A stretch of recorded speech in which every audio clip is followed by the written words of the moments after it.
Welcome to EPG Pathshala. I am Dr. Abu Saleh. I teach at Raja Pyare Mohan College, University of Calcutta. This paper is titled as English Literature between 1590 to 1798. And this particular module is on the tragedies in between 1590 to 1798. This module is prepared by Dr. Manirul Islam. He is an assistant professor of English at Acharya Jagadish Chandra Bose College, University of Calcutta. In this module, we will be discussing various tragedies, their rise of tragedy during Elizabethan and Jacobean period, and later we will be discussing some important tragedies written during this period, especially Shakespearean tragedy, and at the end we will discuss the decline of tragedy at the end of during the beginning of Romantic period, and at the end we will conclude the module. So let's start with the introduction. The purpose of this module is to introduce the students to the development of English tragedy between 1590 to 1798. In terms of history of English literature, the module takes as its beginning at the last years of Queen Elizabeth reign, that is 1558 to 1603, and ends with the commencement of Romantic period with the publication of lyrical ballads in 1798. Other phases of English literature that falls within this 200 years and 80 years covered in this module are Jacobean period 1603 to 1625, Carolean period 1625 to 1649, Puritan period 1649 to 1660, Restoration period 1660 to 1700, and the 18th century, very as referred as to Augustan age, our age of prose and reason, and further neoclassical period. This module therefore would start with a discussion of the emergence of English tragedy and its growth and development in the Elizabethan and Jacobean period, and it would discuss different forms of tragedy, drama that developed between 1590 and 1642. It will be followed by a discussion on the heroic tragedy of the Restoration period. Finally, there will be a discussion of the tragedies written in the 18th century and the decline of the tragic drama during the neoclassical period. Now let us first look at the origin and history of English drama.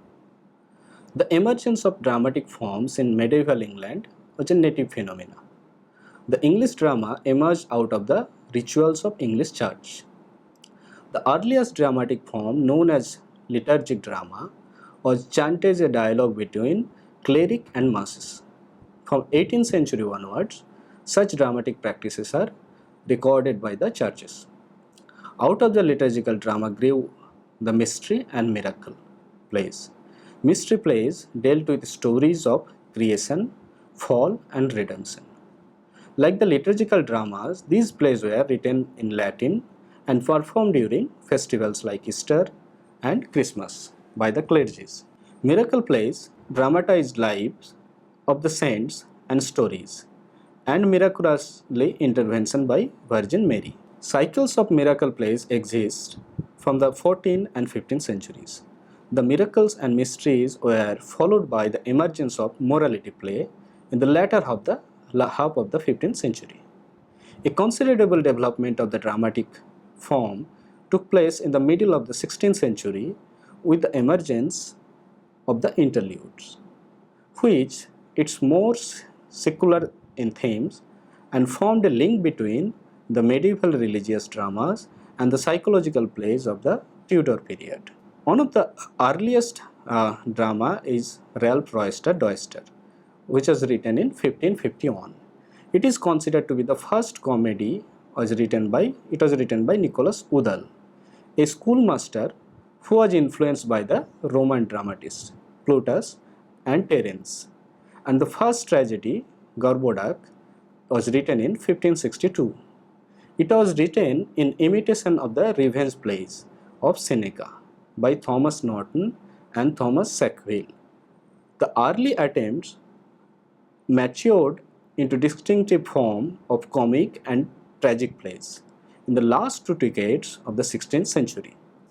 in the hands of the university wits. The last years of 16th century also saw the construction of number of theatre houses on the south of the bank of river Thames and Rose. Thames and Rose was built in 1587. The Swan in 1595. The Globe, famous theatre, was built in 1599, and the Hope was built in 1613. These are some of the famous theatres of England which at the time they performed various English dramas. After discussing initial dramas, initial plays like morality, miracle plays and interludes, let us discuss the later phases, those which came with the intervention of university wits like of Marlowe and Keat. Young men like John Lilly, George Paley, Thomas Keat, Christopher Marlowe, who studied at Oxford or Cambridge universities, moved to London and took up writing professionally. Among the university wits, it was Christopher Marlowe and Thomas Keat who has major contribution to the development of English tragedy. Christopher Marlowe's notable tragedies are Tamburlaine the Gate, which was published in 1590, and The Jew of Malta, which was performed in 1592 and published in 1623. Also, he has written Dr. Faustus, which was performed in 1590s and published on 1603. He has also another important drama, Edward II, which was published in 1592. After Christopher Marlowe, let us discuss Thomas Keat and his contribution to the revenge tragedy and revenge conventions. Thomas Keat was another very talented dramatist. Keat is said to have written a number of plays, but his reputation as a dramatist today rests on the Spanish tragedy. It was presented in Rose Theatre in 1592. The play is significant and firmly establishing on revenge convention on English stage. So after discussing university wits and the dramatists like Christopher Marlowe and Thomas Keat, let us discuss some features of revenge tragedy or standard revenge conventions. In revenge tragedy, generally a kin of the hero is murdered. The hero takes up the task of avenging the murder, often assigned by the ghost of the dead relative. There are many obstacles on the way of revenge and there are much delay in the act of revenge. The revenge hero feigns madness. There is a play within the play scene. The hero also dies with the villains in the process of revenge. There is a much bloodshed and horror. So these are some of the features of revenge tragedy. After discussing some of the features, important features of revenge tragedies, now let us look at some of important tragedies which are known as revenge tragedy. One of the important revenge tragedy is Shakespeare Hamlet. You might know that Hamlet is an important character and still being recurrent and reproduced everywhere. Hamlet has the feature of delaying things, like he has this dilemma to do or not to do. Then there is another revenge tragedy, Webster's The Duchess of Malfi, and also The White Devil.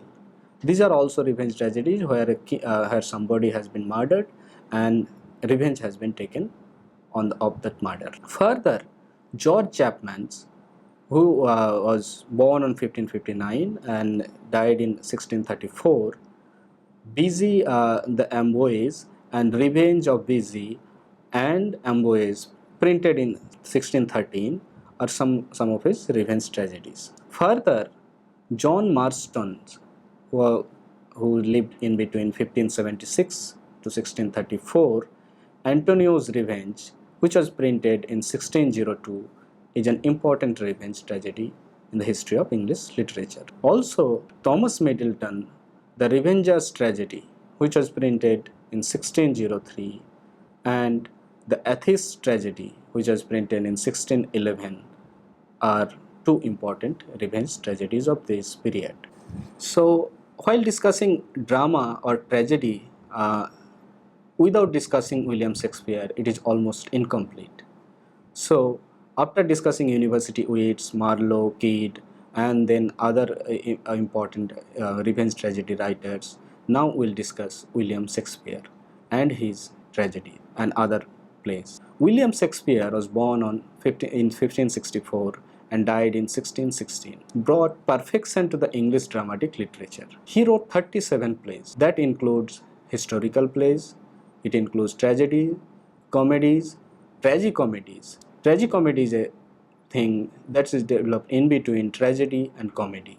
Written between 1590 and 1610, Titus Andronicus is supposed to be published in 1587. Romeo and Juliet, published in between 1593 and 94. Julius Caesar, published in 1599. Hamlet, 1599 to 1603. Othello, 1603. King Lear, 1605. Macbeth, 1606. Antonio and Cleopatra, 1606.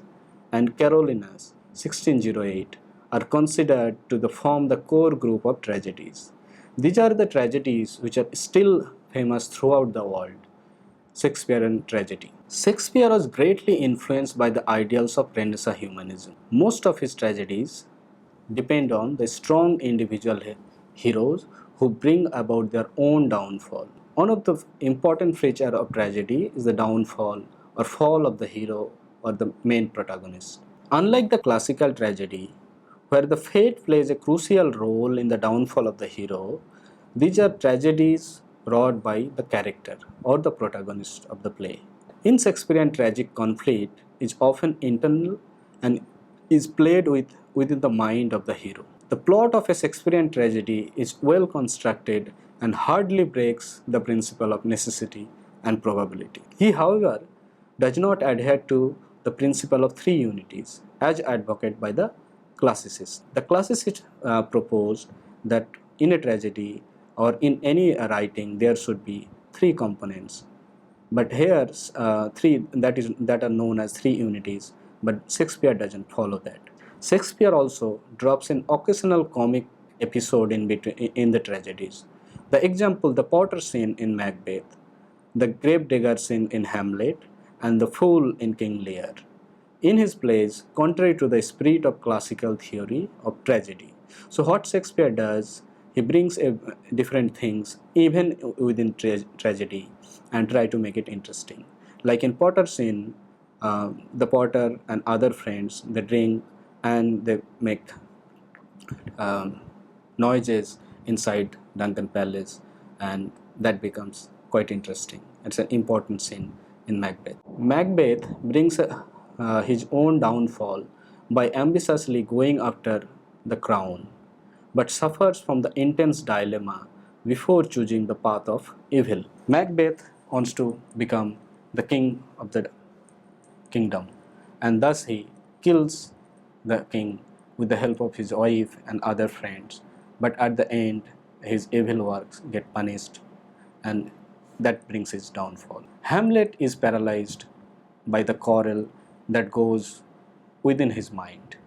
He is always in dilemma, what to do and what not. He knows that his father is killed by his uncle and his mother, but he is not able to take decision. At the end, a play happens and Hamlet tries to take revenge. King Lear is psychologically tormented once he realizes his foolishness in dividing his kingdom between Goneril and Regan, depriving Cordelia of her share. Othello is torn between belief and disbelief before being overrun by his jealousy and strangling his beloved wife to death. Othello is a suspecting husband. He suspects that his wife is in love with someone and he kills her. This brings the tragedy in his life and the play. Now, after discussing some of the important tragedies written by Shakespeare, we'll discuss the other kind of tragedy, that is domestic tragedy, which was developed in the Elizabethan and especially during the latter period, that is Jacobean period. Domestic tragedies are a group of plays which were written during late Elizabethan and Jacobean period with their focus on domestic life of English middle class men and women. While interestingly, if you notice, the earlier plays were mostly on the kings and queens and various aristocratic families. But here, the plays are on common citizens or on their domestic lives. So that's why these are called domestic lives. This tragedy is especially focused on the troubled relationship between the husband and the wives. These works with their domestic setting and probably were influenced by the religious morality plays which we have discussed in the beginning. Thematically, most of these plays were centered on the debauchery of women leading to their tragic end. Now, let us look at some of the domestic tragedies written in this period.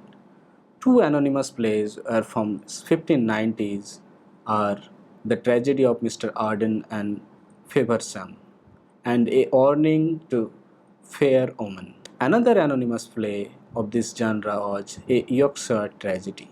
Thomas Heywood, which and his best work in the genre is A Woman Killed with Kindness, which was printed in 1607, is one of such domestic tragedies. Some of the tragedies, as you've seen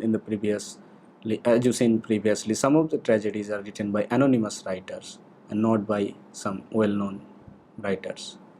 Next, Francis Beaumont, who lived in between 1584 to 1616, and John Fletcher, who lived in between 1579 to 1625, collaborative fruit, The Maid's Tragedy, which was published in 1610, is another prime example of this genre.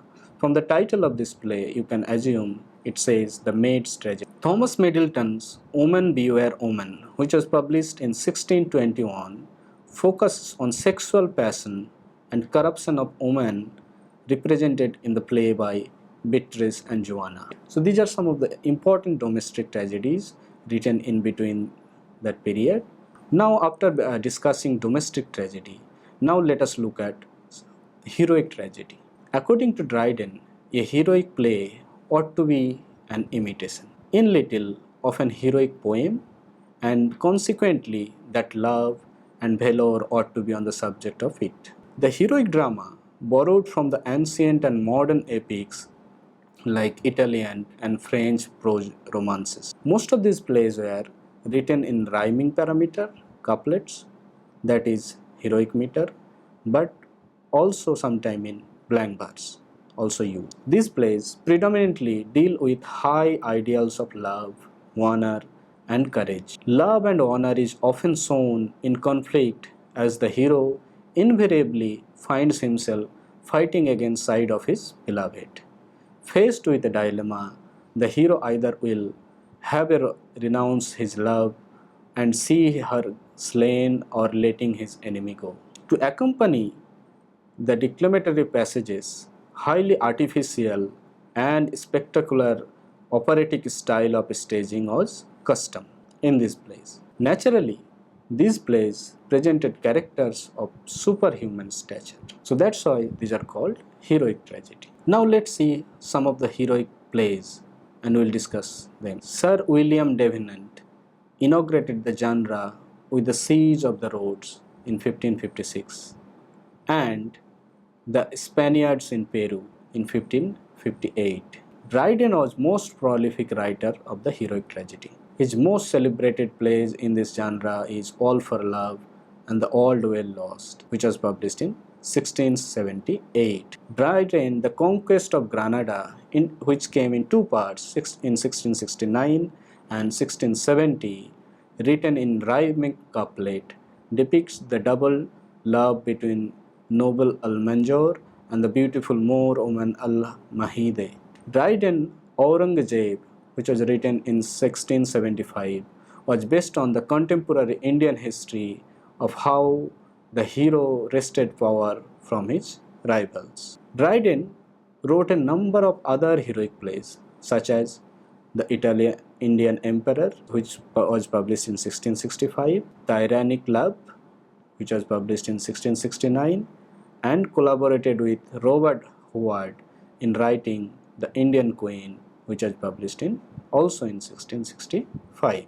Also, if you see Thomas Otway's masterpiece Venice Preserved, which was published in 1682, deals with the life, love, tragic death of Jafar, a Venetian youth, and his wife Belvedera, the daughter of his enemy. Otway treats the conflict between twin brothers Castalio and Polydore for their love of the orphan girl Monimia in The Orphan, which was published in 1680. Further, Nathaniel Lee's Sophonisba, which was published in 1676, and The Rivals Queens, which was published in 1677, are best known plays in this category.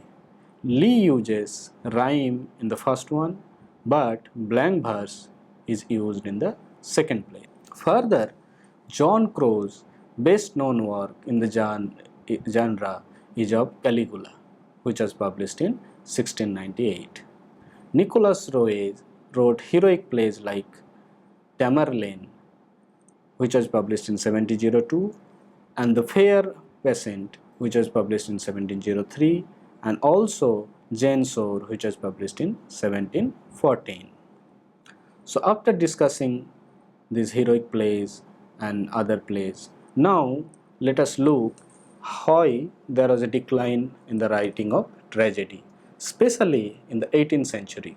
It has been argued that the neoclassical emphasis on the instructive role of literature was a prime reason behind the decline of the tragic drama, because the tragic form could not be conveniently used for moral instruction. Another argument proffered to explain the failure of tragedy is that neoclassicism, with its blind adherence to the classical rules, choked the creativity of the writers.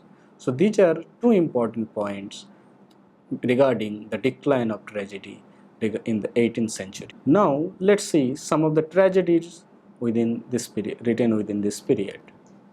Shakespearean tragedies were still adapted in the 18th century for the English stage.